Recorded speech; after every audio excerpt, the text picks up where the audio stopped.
Welcome everyone to the Q&A session for our upcoming course, Awaken and Rebalance Yourself and Our World Through Feminine Alchemy, the 7-week journey to reclaim your divine power and activate your evolutionary gifts. I'm Lisa Bonis, and it's my honor to be hosting this Q&A conversation for the Shift Network, filling in for Dava Haley Mitchell, who wanted to be here today but was unable to do so. She may pop in a little later, fingers crossed, if she can. So you and I will together explore the teachings of Ariel Spilsbury and address questions about her upcoming 7-week course, Awaken and Rebalance Yourself and Our World Through Feminine Alchemy, which begins Thursday, July 30th. And a little later, I'll explain how you can participate in the course, even if you can't attend the live sessions. But first, I want to introduce our guest.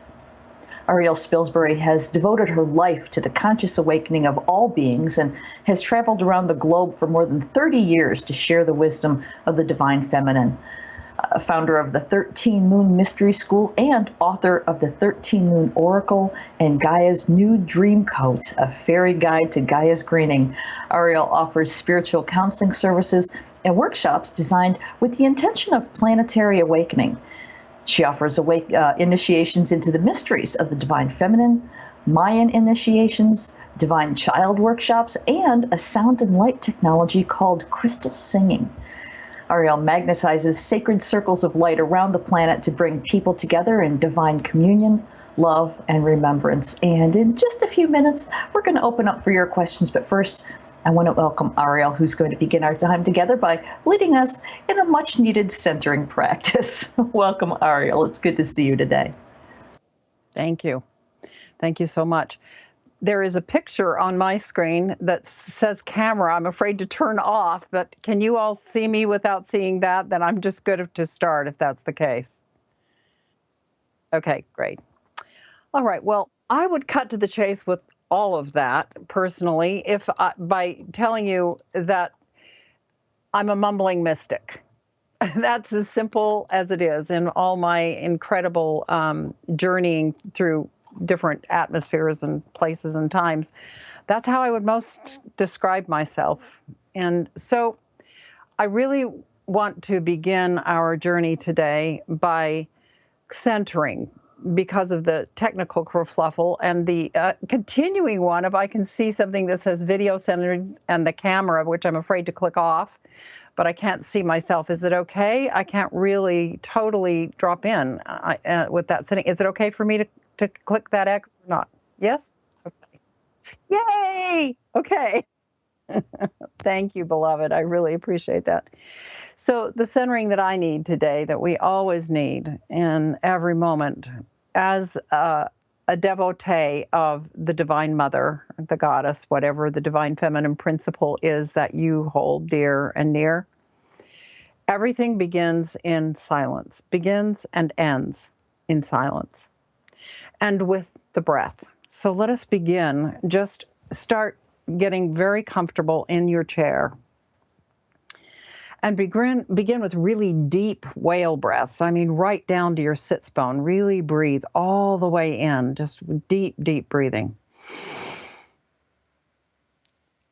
And on the out breath, just empty everything out. Thoughts, emotions, stray movement, just breathe it out. And then breathe in light.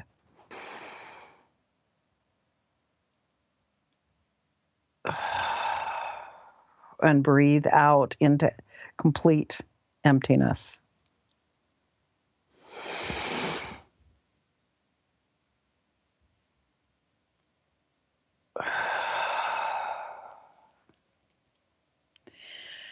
And this drops us into our bellies and hearts. We're very used to, in our distracted culture, running this way and that and multitasking and doing everything so fast that we forget about the absolute seminal importance of emptiness and the breath. And the breath is the means of becoming that emptiness. So it's called, in the 13 Moon Mystery School tradition, empty presence. And it's that simple. It's being absolutely present, rivetedly present in this present moment and empty at the same time, which you would think would be a very simple thing, but altogether, it's not. It's very difficult for us in our incredibly fast-moving culture, and that's on purpose, that we're distracted truly from our soul and our inner life by the speed at which the culture is operating. So we take a moment always to stabilize in empty presence, and that's where we'll begin. So I want to really address to begin with where we are culturally right now in our initiation as a collective. In the distracted world that we live in, it's a miracle to be able to get clear enough and empty enough to really perceive our predicament and where we are, that the greatest of humanity's wounds right now is soul loss, the loss of soul, that we have become so totally taken away from the inner truth that we know and finding that on the inner within us, that we are lost and have this feeling of incredible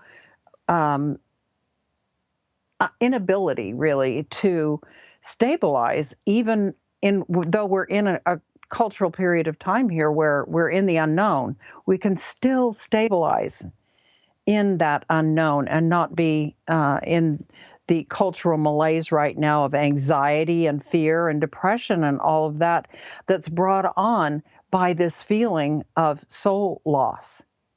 And what we are doing right now as a cultural collective is actually an initiation. I mean, our whole earth has become an initiatory chamber, that we've all been called to the inner, that the outer distractions have been tried to be minimized, whether you've taken advantage of that or not.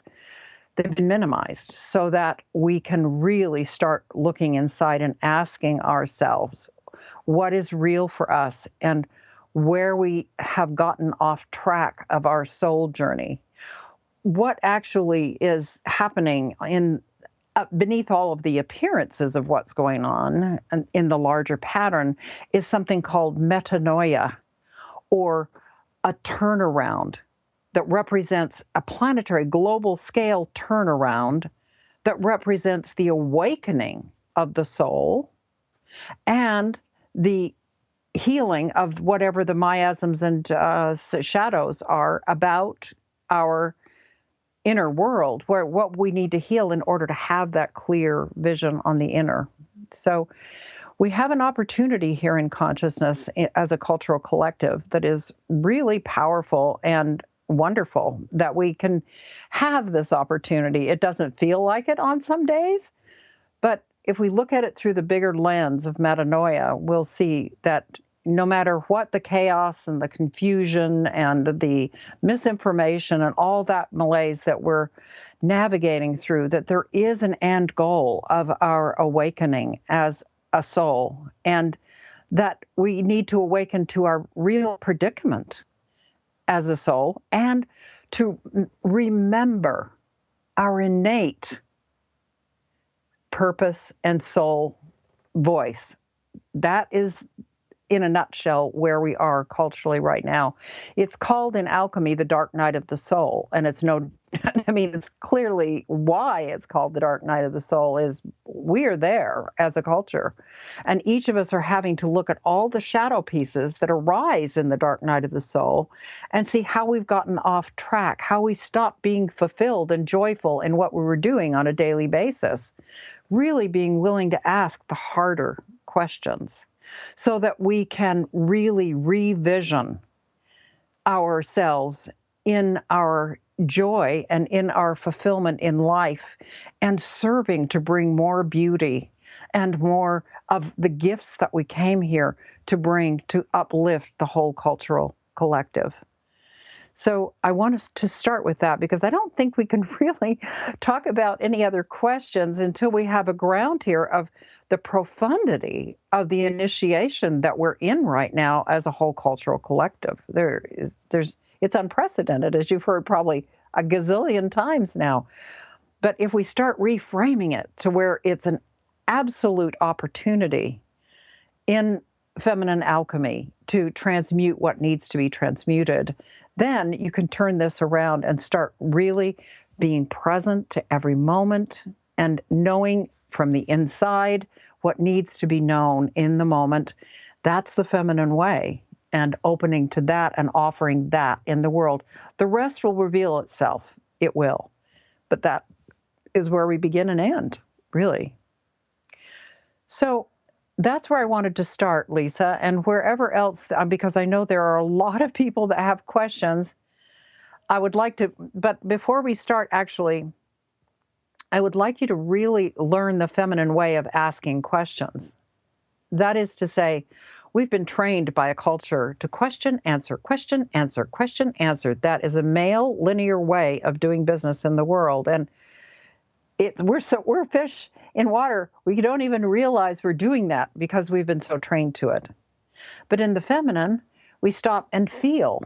What is it that my soul wants to know? We bring our attention back to our bellies and back to our hearts and say, what is it? What is the soul inquiry that my soul wants to reveal in this moment? And so I want you to stop and be silent for a moment. And beyond all your mind's questions, which they're endless, I want you to drop into your belly and into your heart and just really feel if there is a soul inquiry that's wanting to arise in this moment. And I'm going to use my bowl as a means of sending whatever it is, prayers or whatnot, out. So this is a time for you to really drop in.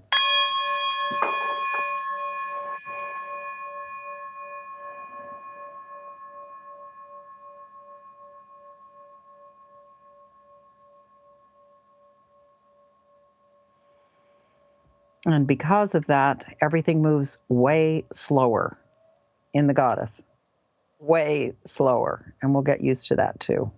So I am here now and ready to receive your inquiries joyfully.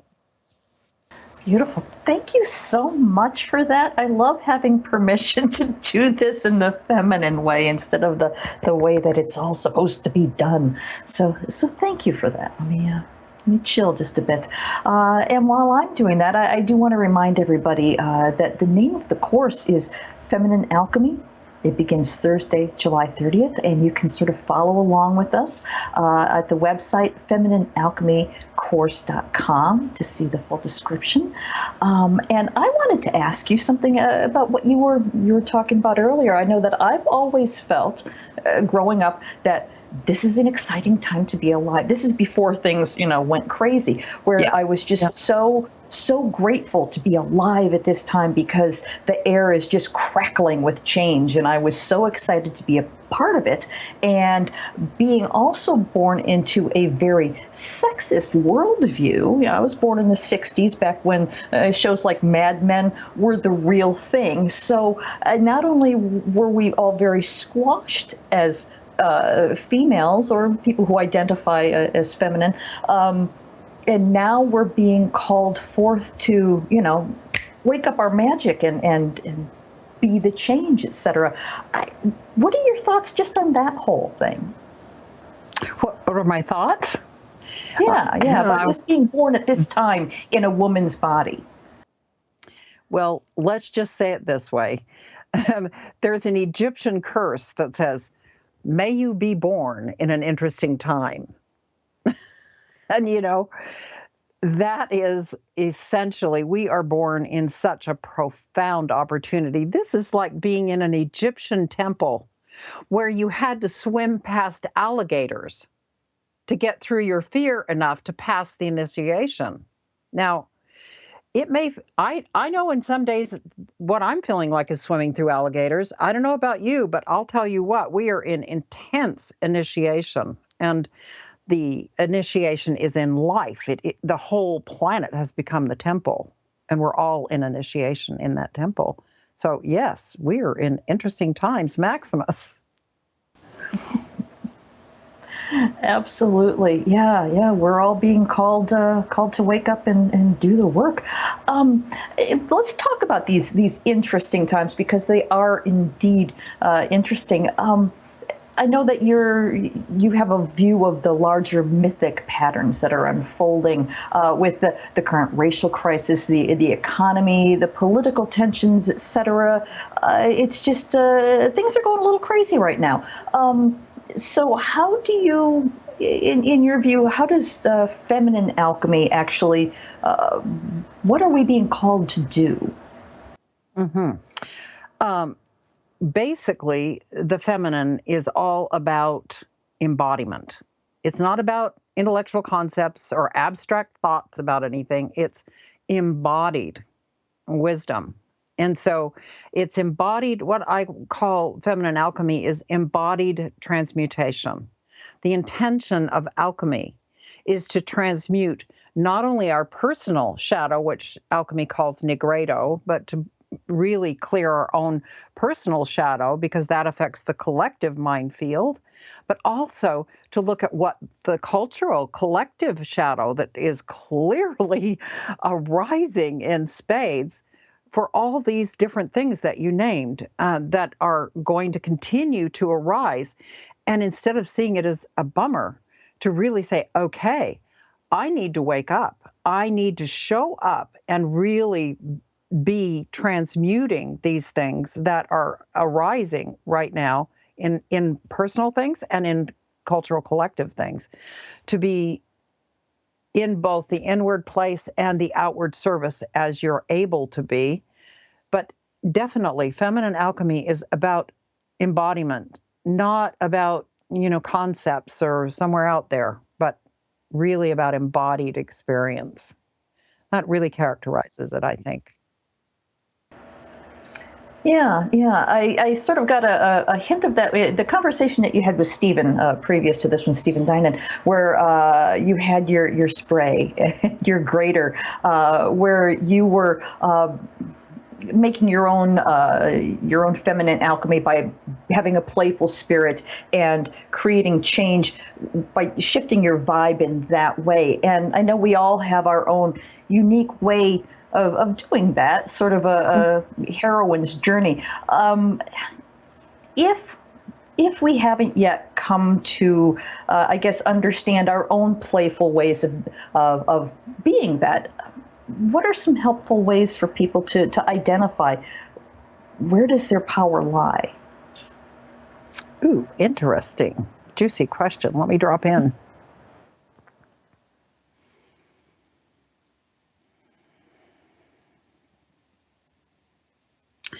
By turning toward what gives you joy and fulfillment. Very simply. What gives me joy and fulfillment is laughing. I enjoy taking the spiritual journey very lightly and recognizing that this is all a dream and that it appears very real, just like when you're in a dream and you go, this is a nightmare I'm in, right?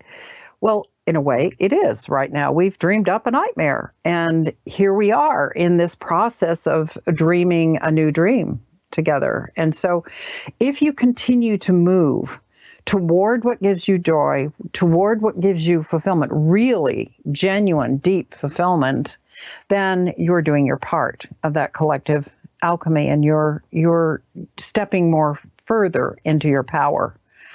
The only power there is love. I mean, you can talk about it forever and call it all kinds of different things, but in the feminine, there is no other power but love. And the power of love to transmute is, it's greater than anything that we as human beings could dream up that looks like power. And right now we're being called as feminine beings, as you said, not just women, but the feminine in all of us is being called forward to step into our true power as love. And how you do that is unique to you. But I saw some clip, and I don't watch TV or watch the news or anything, but someone sent me a clip of a woman in Portland that had the courage to step into her power to the degree that she stripped down naked, sat there naked on the ground, And the police force would not go past her. It was like she said, I'm standing in my power as a woman. I'm standing in my power as love. Now that is power. And they didn't carry her off to jail. She sat there like a rock. Now, I'm not asking you all to get naked and go out on the street. I'm asking you to move toward what gives you fulfillment and joy, and that will lead you to whatever it is that your sole purpose is that you're here to demonstrate in this lifetime. That is your power. Being on track for your soul journey is your power. Mm-hmm. Yeah, I love that you brought that story up because just a few years ago, it would not have gone down that way. I've seen news stories of women demonstrating for top three, even though it's legal in some places to not wear a top if you're a woman, you're still going to get either harassed, arrested, or catcalled. And this woman was out there, and she wasn't treated as a plaything. She was looked at as a very powerful being. Because she was emanating divine feminine power in love. Right. That makes a force field of unbelievable proportions. So it's no surprise to me, even though we are in a different time, but if all of us would stand up to that same degree and step into our feminine power as love, this world, this dream could shift like that. And that is what I've been holding out for my whole life. I'm an antiquity. I have no business still being here. And I have lived every day with this one prayer in my heart that there would come a moment on earth when love would move through every single heart in the same moment, and that we would awaken from the nightmare we've created and awaken into love that we truly are. And I'm going to continue to hold that till my dying breath, because that is true reality. Love is the only reality. Wow. Well, you're not done yet, sister, so you just hang in there a little while. We need you here. This is giving me purpose to do this work for this period of time, to bring the wisdom that I've accrued over this lifetime to bear, and really to share my devotion to the mother. That's why I'm doing this, because I am on my knees in gratitude to our mother. So incredibly grateful. And I want to communicate that through this work to all beings. I want to communicate that all of us need to get down on our knees, really, and really love our Mother Earth, our Mother Gaia. That's what she so needs right now. So, and we've all become so inured and so sophisticated and all. We forgot about our mother. We forgot about our adoration, our absolute adoration of our mother who gave us birth. And that's what we are in the process of reclaiming right now. It's what we must reclaim. So thank you for the opportunity to speak that. It's my most absolute, deepest, most cherished thing to have others understand and feel what I feel about the mother and how absolutely devoted we all need to be right now. Yeah, absolutely. I hear you with all of my ears. Thank you for saying these things. A question that comes, I know we're supposed to be taking questions from people, but let me throw this last one in here. So many women, and again, the people who identify as feminine, let's just be general here. So many of us have been held down so long and are unable to break out of their bonds, whether it's a bad relationship or jobs or discrimination, whatever it is that's holding us all down. I mean, obviously, we know the reason that we're being held down is because if we're not held down, we're going to do exactly what your work is here to do. So what can we say? How can we inspire the people who are still feeling, who are hearing your words and saying yes, but they're being held back? What can we say other than take this course? What can we say to help what them? I would say really is what we must do is stop being a victim. We have to take our power back by saying these appearances may be going on, but they do not keep me from being who I am.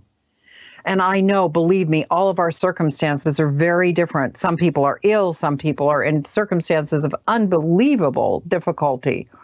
And yet, when we stop looking at ourselves as a victim, we stop identifying with being a victim, a part of us becomes available that's called our sacred witness, that's looking from above, that's looking from our soul voice, that's looking from our essence's eyes, that can see all the possibilities that exist even within seemingly incredibly defining and what's the word, suffocating circumstances. You begin to be able to see more opportunities when you step out of the victim, and where you say, I am not able to. That's the languaging that has to shift.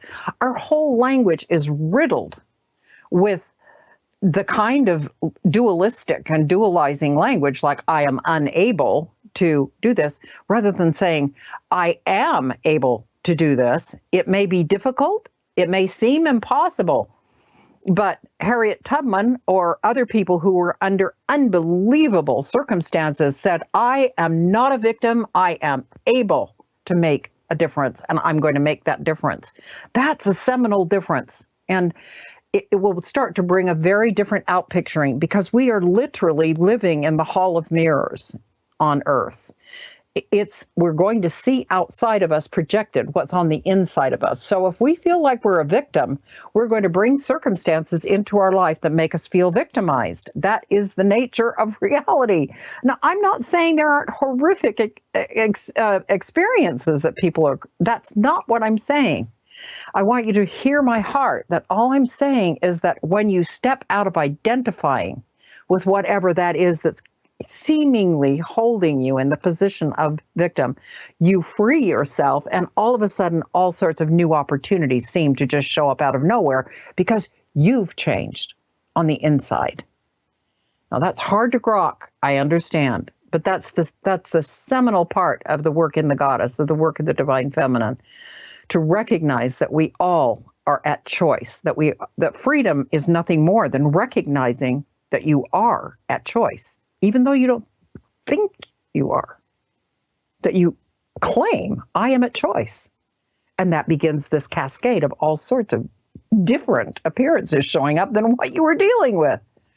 So that's just a taste. I mean, obviously, I'll be going into this more as we work through this. It's a lot to download on you right in this moment, but I feel like you needed the whole piece in order to answer that question accurately.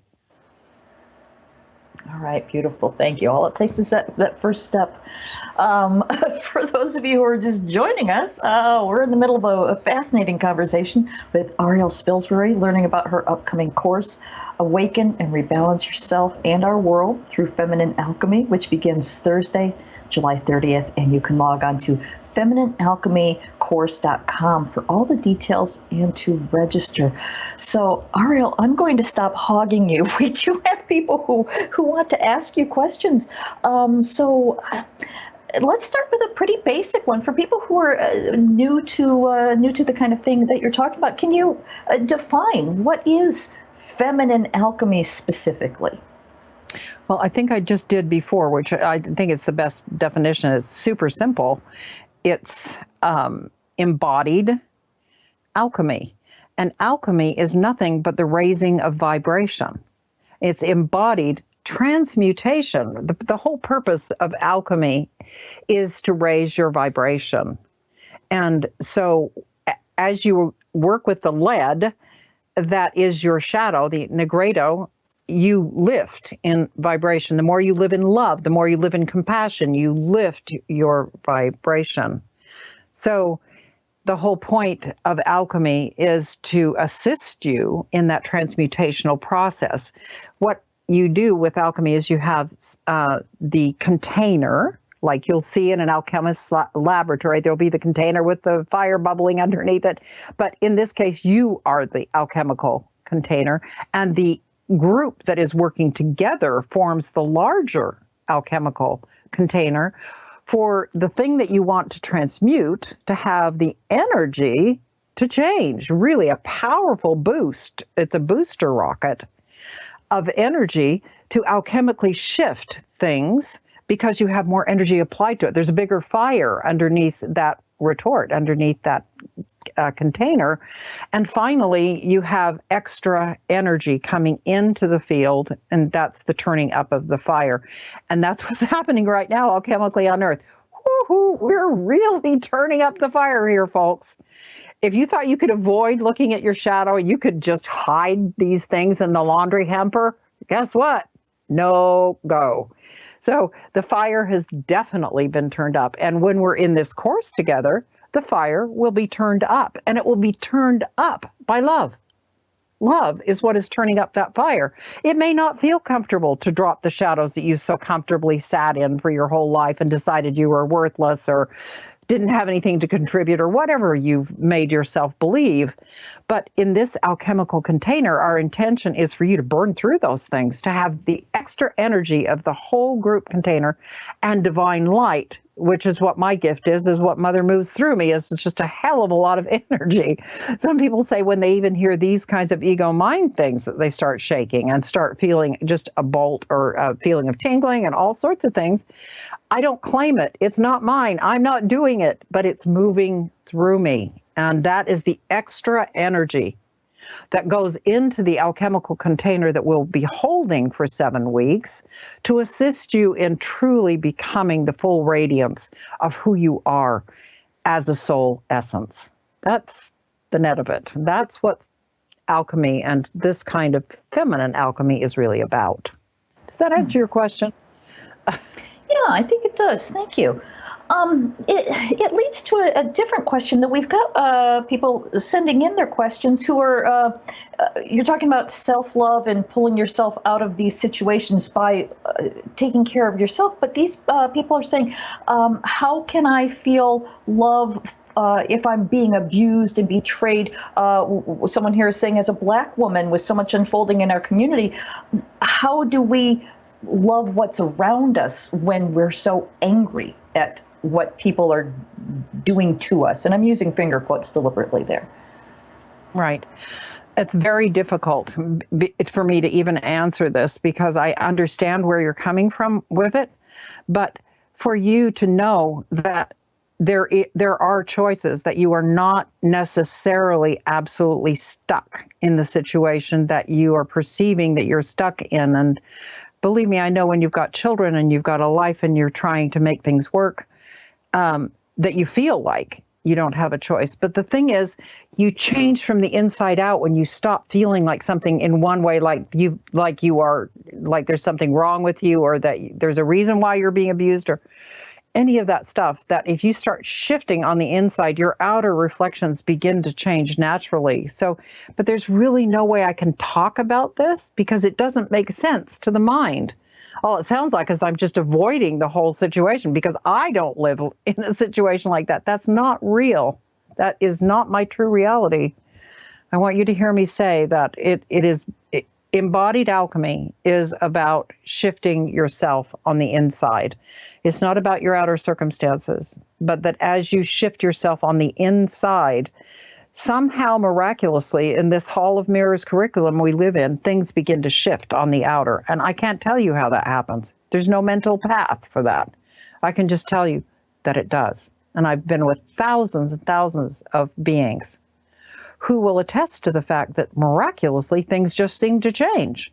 Now, what that means for you specifically, I can't possibly know. But I do know that the pathway works, that pathway of embodied alchemy works to that transformation. So that's all I can respond to in that. I'm sorry, I can't make it more concrete than that. Thank you for addressing the question. And I'm looking at the clock here. We have time for a few more questions here, but we've also got people asking about the course itself. So this would be a good time for me to go ahead and I'll just go ahead and answer those. Again, the course is called Feminine Alchemy, and this is going to be a life-changing 7-week journey with Ariel under her expert guidance, where you'll explore how to shed millennia of masculine conditioning and rediscover the depths and magic and sacred irreverence of the divine feminine to empower yourself and shift our world. And the 7-week course takes place on Thursdays at noon Pacific, beginning Thursday, July 30th. And a lot of people have this question, what if I can't be there live? What if that time doesn't work for me? That's absolutely fine. You won't miss anything because all of the classes are recorded and you will receive audio and video recordings, also transcripts, word-for-word transcripts, and all course handouts on your course homepage, all in a centralized location, and you can keep the files forever. Also, I'd like to remind everyone that we do offer a no-risk money-back guarantee on all of our courses, giving you a full 2 weeks until August 13th, in this case, to make sure that this is a good fit. We want you to be happy. And as an added option, all participants are welcome to connect in a private Facebook community group where you can connect with one another. Also, everyone who registers receives the Feminine Alchemy Bonus Collection. First, you'll receive a video teaching from Ariel entitled Chaos or Collective Alchemy. Next, you'll get an audio recording with Ariel and Elaine Dowdy called Embodying Your Mythic Story. And then you'll receive an ebook and 2 guided audio meditations from Ariel entitled The Priestess Package. And when you register by tonight, Wednesday, July 22nd, by midnight Pacific, you'll receive this extra gift, and that is an audio dialogue with Ariel, David Haley Mitchell, and Elaine Dowdy entitled Mythic Women, Modern World, Embodying Your Feminine Archetypes to Fully Live Your Soul's Calling. And speaking of Deva, I believe we've got Deva on the line. She was able to pop on. So Deva, welcome. It's good to see you. Hello. I thank you both for being here. And Ariel, thank you for this wisdom you've been downloading to all of us. And the feminine sometimes requires us to, as Ariel would say, the appropriateness of the moment. And I've got a child sick at home today and the little baby here. So I didn't think I wanted to disturb everyone with the baby crying throughout this call. But I just, I did want to beam in because this work that Ariel's offering, I'm speaking on behalf of the next generations. This has been the most important work that I've done in my life. I met Ariel over a decade ago now. And from the first training that I did with her, it's been a very long, beautiful, and initiatory process. And I just want to let people know this is such a unique opportunity. I've wanted Ariel to do this course for many years, and it hasn't been possible because she doesn't love to be online. She loves to be in person. And this is such a rare, I'm a recluse, Deva. I'm a recluse.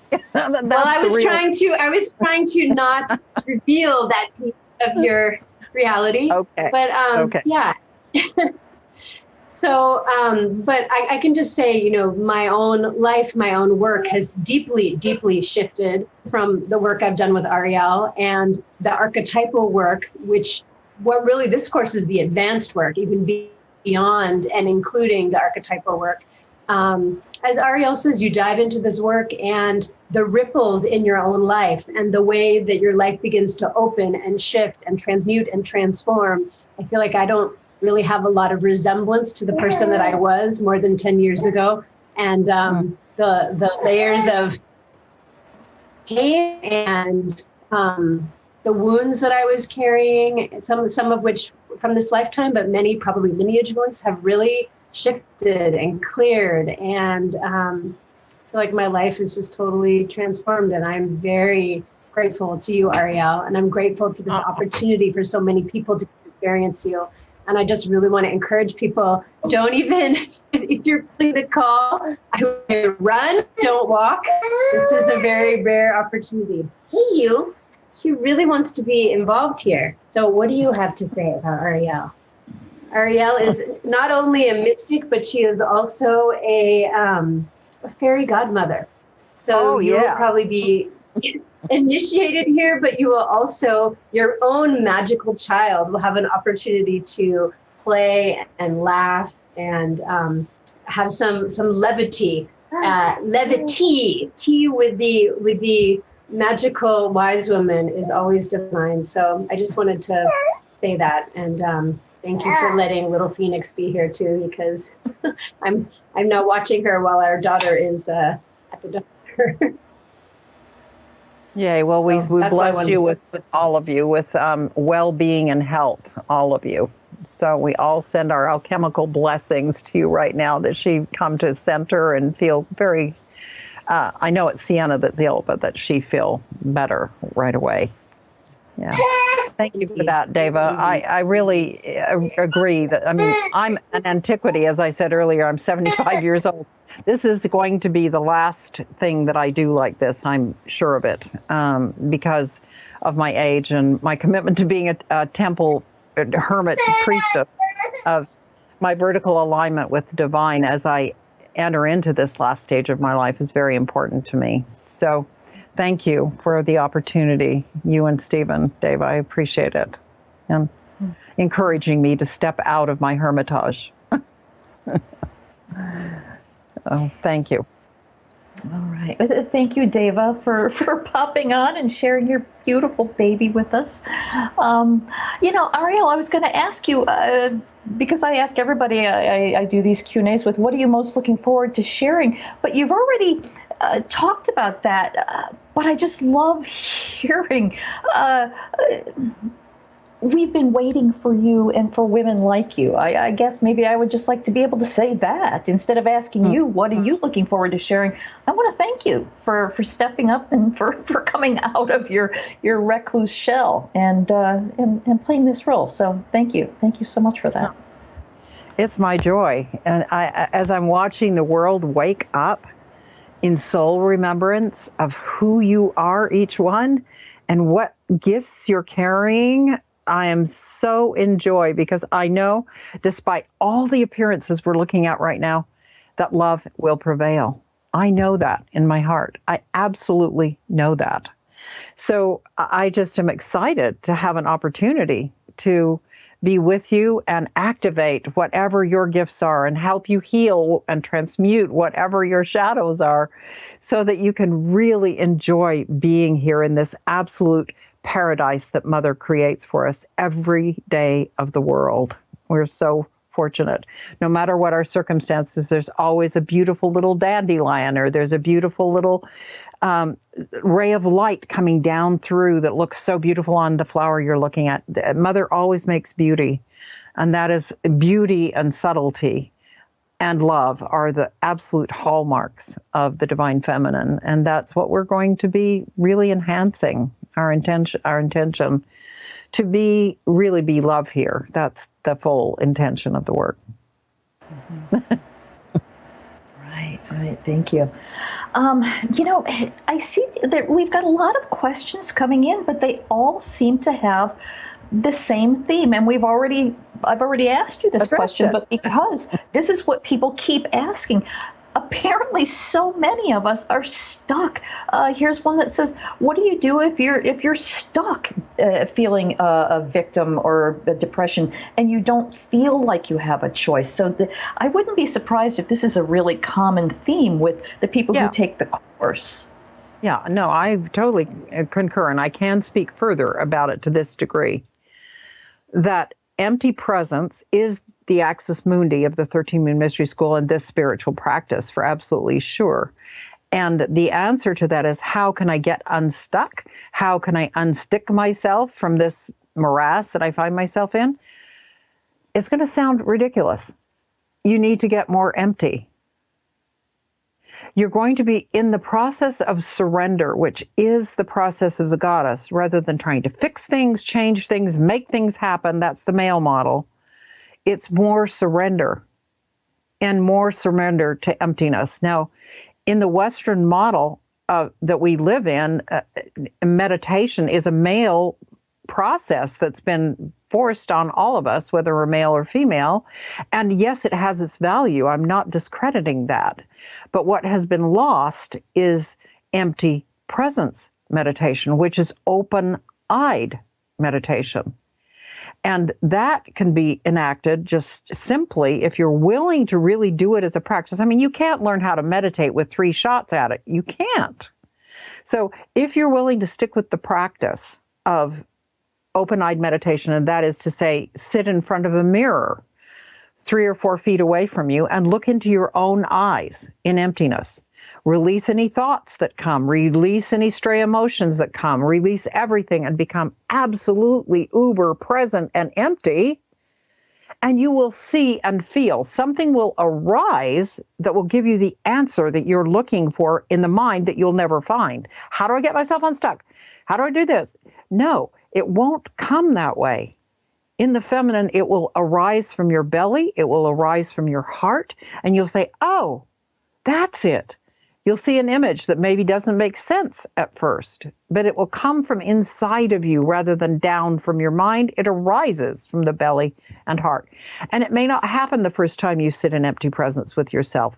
You can also do that with another person, looking into their eyes. It's even more potentized if you do that, and we will be doing that during this course for sure, since it's a seminal practice. But it's the answer to the question, how do I get unstuck? It's not to fill yourself with more information, it's to empty out. And then the answer comes from within you, and that is the answer you need to hear, that's specific to you. That in your surrender to the divine in you, to the divine feminine, to the divine mother, whatever you want to call that, that answer comes up imagistically usually. We're trained as women to think that that's irrelevant, that if you don't have linear thoughts that work out linearly, that it's not important or not real. It's images, which mean, the word metaphor means to cross over. So the image creates moving from one position that feels stuck to cross over into another position. And so imagistic thinking is absolutely important, and we're really in need of moving into a feminine form of meditation that is based on emptiness and then allowing the images to arise rather than thinking them or trying to fix something. We allow an image to arise that begins to inform us. It begins to work on our psyche. Marianne Woodman said, the nature of symbols is that the kind of symbols that you take in are literally food that feeds your etheric bodies and your physical body. It's every bit as important as the food that you eat for your body. The images that you take in are nutrition for the soul. And I want you to notice what kind of nutrition you've been feeding yourself. Now, I'm not judging. I'm just saying, I don't own a TV. I wouldn't watch them. I don't want to feed myself with those images. I'm more than willing to learn from what other people tell me, and I get in emails and all that, what I need to know. But I get my news from the inside out. I always am impulsed, mainly through images, and feeding myself with the powerful images. You can't see the image behind me. You will during the course. We'll get it worked out to where we can actually see her. But I am fed by images. My whole house is full of flowers and images. For that reason, flowers are the highest vibrating thing on the planet. If you want to talk about alchemy, get yourself flowers. If it came down to it and I had to choose flowers or food, I would be choosing flowers. They are vibrating at such a high rate that your whole space gets affected, not just by the beauty, but by the frequency of those flowers. And the art images you have in your space, notice, just take a look at what images you have in your space. What are you feeding yourself with? And when you start paying attention at that level of consciousness, you start making changes. You start saying, ooh, wow, that's not too tasty on the food department. I think I need to change that on my wall. I think I need to look at a different channel. And, when you start to become more conscious, you start to have to really pay attention and not be unconscious to all of the things that are impacting you and how you feel and what the outpicturing of your life is. You have to start paying attention. And that's the whole point. I mean, we really have to wake up and become more conscious of everything in our reality. Thank you for the opportunity to answer that question. I hope it helped because, of course, I care deeply that you get unstuck. Mm-hmm. Yeah, thank you for that. We're almost out of time, but I want to squeeze this last question in because it's an important one.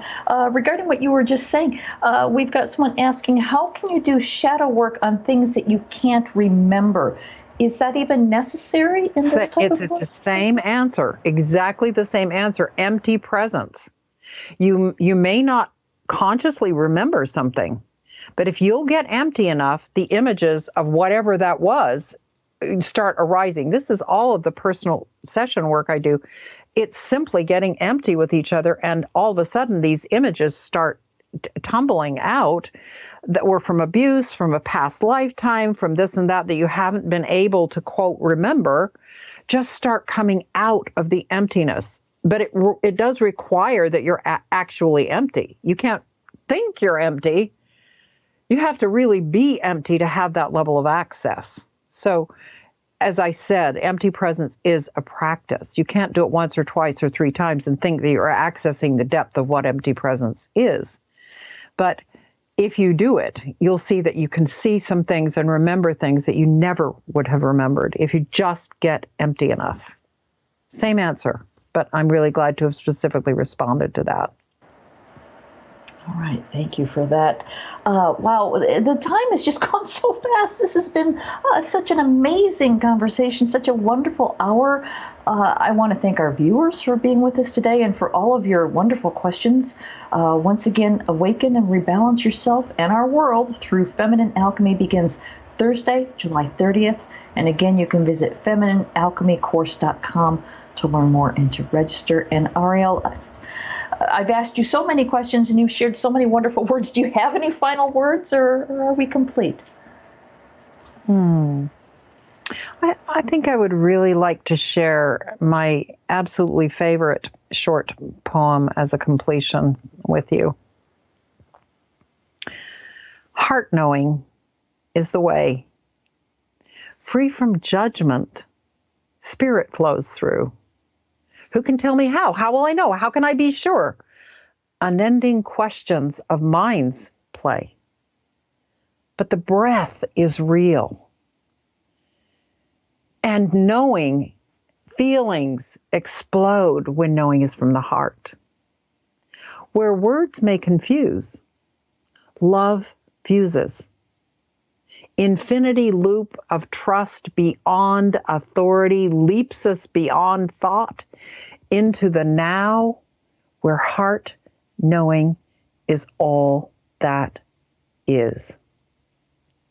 May you know the absolute miracle of this lifetime by knowing through the knowing of the heart, which is the feminine way. I hold you all in the deepest love and know that love has no limits, that whoever is here on this phone call is receiving divine love in this moment. I don't have to know your name or your circumstances. I just love you. I just love you. And I send that with the deepest heartful feeling in my heart. Thank you. All right. Well, thank you again, Ariel. It's truly been my honor spending this time with you today. Thank you so much for sharing yourself with us today. Thank you for being here to make it happen. Absolutely. And once again, I want to thank everyone who joined us today. On behalf of all of us at the Shift Network, I wish you well and look forward to having you on this course or perhaps another one in the future. Have a great day, everyone.